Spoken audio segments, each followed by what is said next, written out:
वो बता रही थी, सर, उसने मुझे अपनी बहन बनाया था। कहता था मेरी कोई बहन नहीं है, प्लीज आप मेरी बहन बन जाओ। सर, अगर दोस्ती की बात करता तो शायद मैं उसे इनकार कर देती, लेकिन उसने एक मुकद्दस रिश्ते की बात की थी। मैं इनकार नहीं कर पाई। पूरे 3 महीने वो इंतहाई नेक इंसान बनकर चला, मुझे मुकम्मल भरोसा दिया। एक दिन कहने लगा, आपी, मुझे आपको देखना है। पहले तो मुझे थोड़ा अजीब लगा, हालांकि मेरा दिमाग मुझे कह रहा था मैं उसे इनकार कर दूं, लेकिन मेरा दिल कह रहा था कि नहीं, आपका भाई है, उससे कैसा खतरा। मैंने उसे 2-3 तस्वीरें सेंड कर दी। उसने बहुत तारीफ की, अजीब भी लगा, लेकिन फिर जब उसने यकीन दिलाया कि मैंने तस्वीरें डिलीट कर दी, दिल मुतमईन हो गया। फिर उसके बाद 2-3 दिन उसका कोई मैसेज नहीं आया। फिर मैंने मैसेज किया, भाई खैरियत तो है? आपका 2-3 दिन से कोई मैसेज नहीं आया। वो आगे से मुझे खैरियत बताने की बजाय कहता, आयशा, मुझे भाई ना कहो। मैंने कहा, क्यों भाई, क्या हुआ? आपने मुझे बहन बनाया है, आपको भाई ना कहूं तो और क्या कहूं? उसने गुस्से से अपनी बात दोहराई। कहता, आयशा, मैंने आपको कहा ना, मुझे भाई ना कहो। मैंने कहा, हुआ क्या है? आगे से कहता, होना क्या था? जब से आपको देखा है मैं पागल हो गया हूं। मेरे दिलो दिमाग पर पूरी तरह आप छाई हुई है। मैंने कहा, क्या मतलब भाई? कहता, फिर से भाई। मैंने कहा, अच्छा बताओ क्या कहना चाह रहे हो? कहता, सीधी बात है, आप मुझे पसंद हो, मुझे आपसे मोहब्बत हो गई है। ये बात सुनते ही मेरे तो पैरों तले से जमीन निकल गई। मैंने कहा, ये क्या बकवास कर रहे हो? मैं आपकी बहन हूं। आगे से कहता, शादी से पहले सभी बहन भाई होते हैं। मैंने कहा, भाई देखो, अगर तो ये मजाक है तो मुझे ऐसा घटिया मजाक पसंद नहीं है, और अगर ये हकीकत है तो मेरा नाम भी ना लेना। मैंने आपको सच्चे दिल से अपना भाई माना। अगर मुझे पता होता आपने ऐसा करना है तो मैं कभी आपको भाई बनने का मौका भी ना देती। वो कहता, आपको जो समझना है समझे, मुझे आपसे मोहब्बत है। अगर आपने मेरी मोहब्बत कबूल ना की तो मैं आपका वो हशर करूंगा कि आप सोच भी नहीं सकती। मैंने गुस्से में कहा, जाओ दफा हो जाओ कमीने इंसान, जो करना है कर लो, आज के बाद मुझसे राब्ता भी ना करना। और मैंने उसे ब्लॉक कर दिया हर जगह से। 4-5 दिन तो मैं सुकून से रही, लेकिन उसके बाद जो हुआ सर, वो नाकाबिले बयान है। लेकिन आपको बताऊंगी ताकि और बहनें भी ख्याल करें। यहाँ के भाई किसी कसाई से कम नहीं होते। सर, हुआ ये कि उसने जब कहा था मैंने तस्वीरें डिलीट कर दी, तब उसने तस्वीरें डिलीट नहीं की थी, बल्कि अपने पास सेव कर ली थी और मुझे स्क्रीनशॉट में दिखाया कि मैंने डिलीट कर दी। अब उसने उन तस्वीरों को फोटोशॉप में इतनी सफाई से एडिट किया कि सर मेरा था और धड़ किसी बरहना औरत का। लेकिन सफाई इतनी थी कि गोया ये मैं ही हूं। उसने मेरे पास किसी और नंबर से वो तस्वीरें भेजी।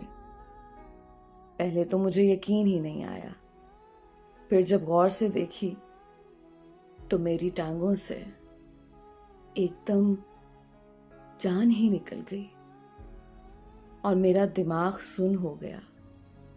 मुझे कुछ समझ नहीं आ रहा था कि ये सब क्या हो गया।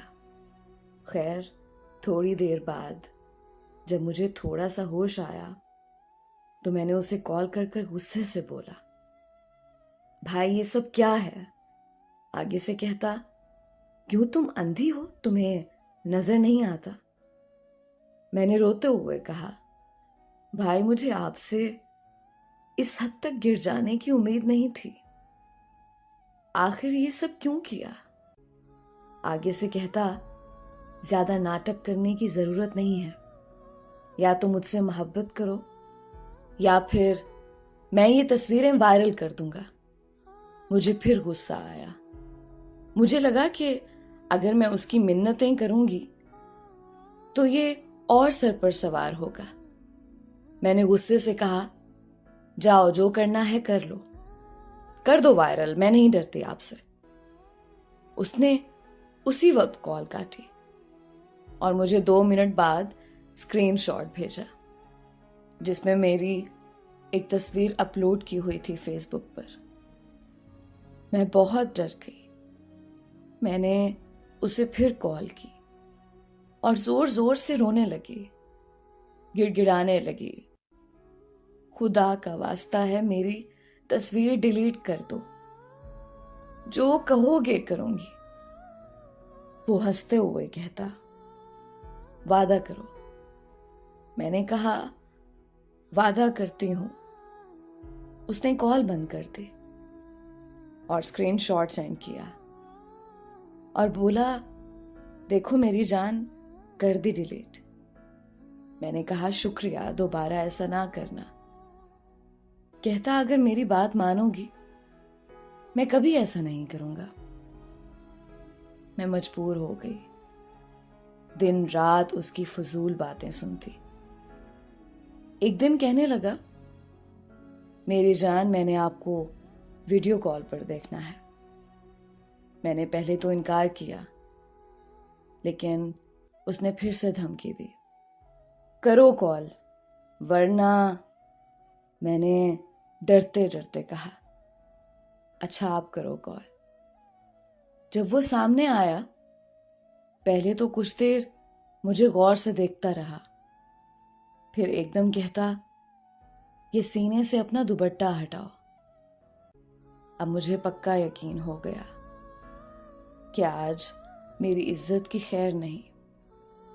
खैर, मैंने अल्लाह का नाम लिया और गुस्से में कॉल काट दी और अल्लाह से रो रो के दुआएं मांगने लगी, या अल्लाह मेरी इज्जत बचा ले, इस इज्जत के दुश्मन से मुझे निजात दिलवा दे। या अल्लाह, मैंने आज तक तेरी हद से तजावुज नहीं किया। मौला, मेरी एक छोटी सी भूल की इतनी बड़ी सजा ना दे। खुदा की करनी ऐसी हुई कि ये सब बातें बाहर खड़े मेरे भाई ने सुन ली। क्योंकि मेरा कमरा अलग था, तो अचानक जब भाई आने लगा, मेरे रोने की आवाज सुनकर रुक गया बाहर ही। जब मैंने मुंह ऊपर किया, भाई अंदर आ गया। कहता, आयशा बेटा क्या बात है, क्यों मेरी बहन रो रही है और कौन इज्जत का दुश्मन? पहले तो मैं उनके गले लगकर खूब रोई, फिर उन्होंने चुप करवाया।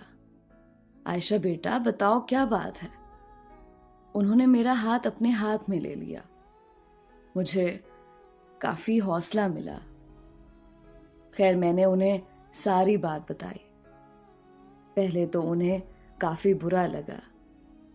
कहते, आयशा आपको थोड़ा भी हमारी इज्जत का ख्याल नहीं आया? मैं फिर रोने लगी। भाई कहता, अच्छा अब रो ना, करता हूं कुछ। उन्होंने मुझसे मोबाइल ले लिया और बाहर चले गए। रात गए, वापस आए। तब तक सबको पता चल गया था। सबने मुझे तसल्ली दी कि अब जो होना था हो गया। भाई खुद ही संभाल लेंगे। जब भाई वापस आया तो मेरे पास बैठ गया। कहता, आयशा आज तो मैंने खुद ही बात संभाल ली है, आइंदा ऐसी गलती करना तो दूर, सोचना भी नहीं। मैंने कहा, भाई किया क्या आपने? उसने कहा, जो भी किया है, आज के बाद वो कभी ऐसी हरकत किसी और के साथ भी करने की जुर्रत नहीं करेगा। खैर मैं चुप हो गई। भाई ने मोबाइल वापस दे दिया और सिमें निकाल ली। कहता, सिमें मैंने निकाल ली हैं, कल नया नंबर ला दूंगा, लेकिन मेरी बहन दोबारा ऐसा काम कभी ना करना। मैंने वादा किया कि दोबारा ऐसा नहीं करूंगी। इस कहानी में तमाम लड़कियों के लिए सबक सिर्फ इतना है कि चाहे जो भी हो जाए, यहां सगे बाप पर भी इज्जत के मामले में भरोसा ना करें। उस लड़की के तो भाई ने उसका साथ दिया, वो बच गई। आप में से बहुत सारी ऐसी भी लड़कियां हैं जिनका कोई साथ देने वाला भी नहीं होगा, इसलिए इज्जत पर कभी हर्फ ना आने दें। किसी अजनबी से बात ही ना करें। क्या जरूरत है खुद को किसी मुसीबत में डालने की।